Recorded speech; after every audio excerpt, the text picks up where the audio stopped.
तो आप देख रहे थे वित्त मंत्री ने बजट भाषण अपना पूरा किया है और जो बड़ी बातें रही हैं वो आपको जरा जल्दी से बता देते हैं। देखिए, इनकम टैक्स दरों में कोई बदलाव यहां पर नहीं किया गया है। स्टैंडर्ड डिडक्शन में इजाफे की उम्मीद लोग कर रहे थे, लेकिन वो वैसे ही रहेगा जैसे पहले था। 12 लाख तक की इनकम अगर आपकी है तो आप टैक्स फ्री रहेंगे। 75,000 का स्टैंडर्ड डिडक्शन यहाँ पर मिलता है सैलरीड लोगों को, वही रहेगा। इनकम टैक्स दरों में कोई बदलाव यहाँ पर नहीं किया गया। इसके अलावा वित्त मंत्री ने यहाँ पर स्पष्ट किया कि किस तरह से अब सरकार का जो फोकस है वो रोजगार बढ़ाने को लेकर है और एमएसएमई पर खास तौर से ध्यान उन्होंने यहाँ पर दिया है, जिससे रोजगार सृजन यहाँ पर हो पाए। इसके अलावा केपेक्स में इजाफा किया गया है, केपेक्स को बढ़ा दिया गया है। 12 लाख करोड़ के आसपास सरकार केपेक्स पर यहाँ पर खर्च करेगी।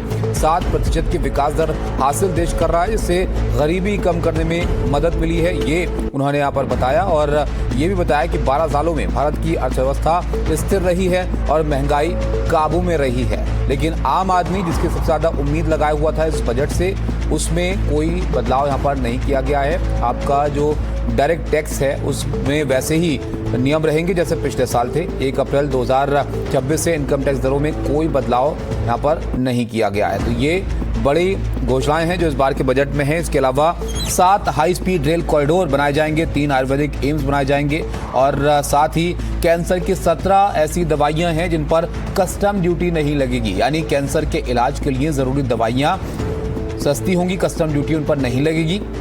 तो ये अच्छी बात है जो इस बजट से निकल कर सामने आई है। इसके अलावा कुछ और बड़ी घोषणाएं अगर आप देखें तो मालगाड़ी के लिए नए कॉरिडोर की बात यहाँ पर वित्त मंत्री ने कही है।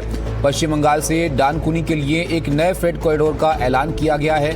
इंफ्रास्ट्रक्चर पर खर्च सरकार ने बढ़ाया है।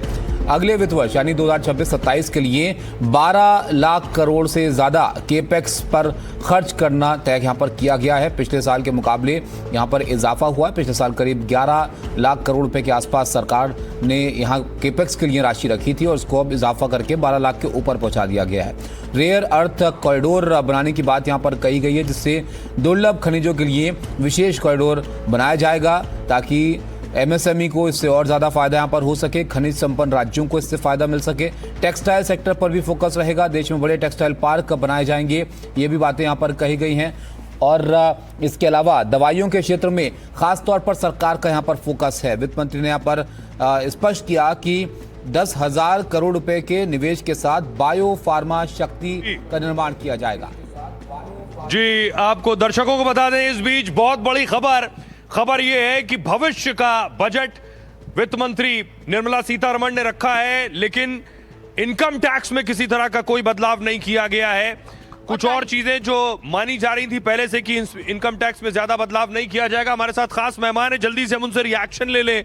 सतीश जी, जल्दी से बताइए क्या लग रहा है बजट में आपको? इनकम टैक्स में कोई बदलाव नहीं, ये कोई बड़ी बात नहीं है। इनकम टैक्स में पहले ही छूट दी जा चुकी थी, इसलिए हम तो उम्मीद नहीं कर रहे थे। दरअसल ये बहुत ही चैलेंजिंग बजट था, बहुत चुनौतीपूर्ण है और अभी अगर भविष्य का आकार आप खींच रहे हैं तो ये एक सुनहरा मौका था। मैं समझता हूं कि बजट वर्किंग बजट है। जिस तरह से नई चीजों पर, बायो फार्मा पे, टेक्सटाइल पार्क पे आप 7 नए कॉरिडोर पे, 20 नए जल मार्ग पे, आदि 15,000 नए लैब पर, एनिमेशन, टूरिज्म सेक्टर, सारी चीजों पे है ये अच्छा है। और शेयर बाजार का पर क्या असर इसका पड़ा है उसको जानने के लिए जरा सीधे हिमांशु के पास चलते हैं, क्योंकि हिमांशु लगातार ऊपर नीचे शेयर बाजार होता है, हमेशा होता है बजट के समय।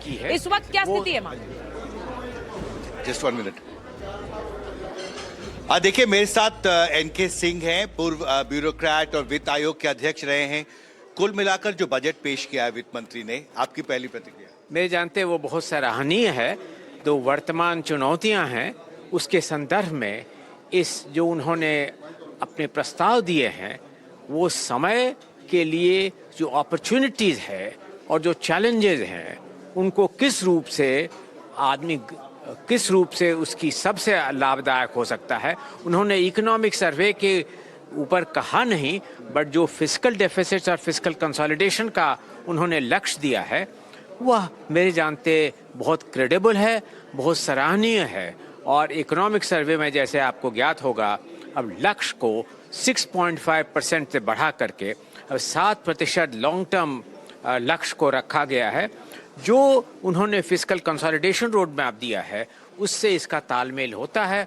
तो मैं मांगूंगा सगेशियस, क्रेडिबल एंड रिस्पॉन्सिबल। और कैपिटल एक्सपेंडिचर 1 लाख करोड़ बढ़ाया है उन्होंने, इंफ्रास्ट्रक्चर पर जोर है और विकसित भारत के लक्ष्य का जिक्र किया है। उन्होंने कैपिटल एक्सपेंडिचर में वृद्धि की है। उन्होंने वे वृद्धि करते समय इसका ध्यान रखा है कि इस वृद्धि के साथ साथ जो फिस्कल डेफिसिट और जो ऋण का डेट का जो उन्होंने लक्ष्य रखा है वो कॉम्प्रोमाइज नहीं हो। इसीलिए इसे मैं रिस्पॉन्सिबल और क्रेडिबल भी कहता हूँ। हमसे बात करने के लिए आपका बहुत बहुत शुक्रिया। तो एक बहुत ही रिस्पॉन्सिबल बजट वित्त मंत्री ने पेश किया है। ये एनके सिंह की पहली प्रतिक्रिया। जी सुचरिता।